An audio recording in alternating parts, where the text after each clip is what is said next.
নমস্কার। কলকাতার যিশু কবি নীরেন্দ্রনাথ চক্রবর্তী। লালবাতির নিষেধ ছিল না, তবুও ঝড়ের বেগে ধাবমান কলকাতা শহর অতর্কিতে থেমে গেল। ভয়ঙ্করভাবে টাল সামলে নিয়ে দাঁড়িয়ে রইল ট্যাক্সি ও প্রাইভেট, টেম্পো, বাগমার্কা ডবল ডেকার।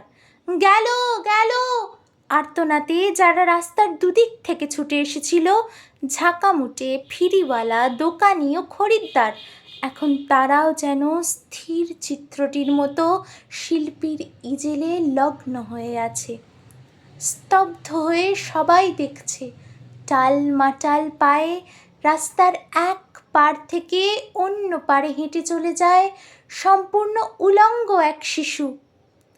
খানিক আগেই বৃষ্টি হয়ে গেছে চৌরঙ্গি পাড়ায়, এখন রোদ্দুর ফের অতি দীর্ঘ বল্লমের মতো মেঘের হৃৎপিণ্ড ফুঁড়ে নেমে আসছে। মায়াবী আলোয় ভাসছে কলকাতা শহর। স্টেট বাসের জানালায় মুখ রেখে একবার আকাশ দেখি, একবার তোমাকে। ভিখারি মায়ের শিশু, কলকাতার যিশু, সমস্ত ট্রাফিক তুমি মন্ত্র বলে থামিয়ে দিয়েছ। জনতার আর্তনাদ, অসহিষ্ণু ড্রাইভারের দাঁতের ঘষ্টানি, কিছুতে ভ্রুক্ষেপ নেই।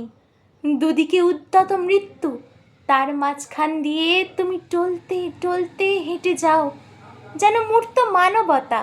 সদ্য হাঁটতে শেখার আনন্দে তো সমগ্র বিশ্বকে পেতে চাও তুমি হাতের মুঠোয়।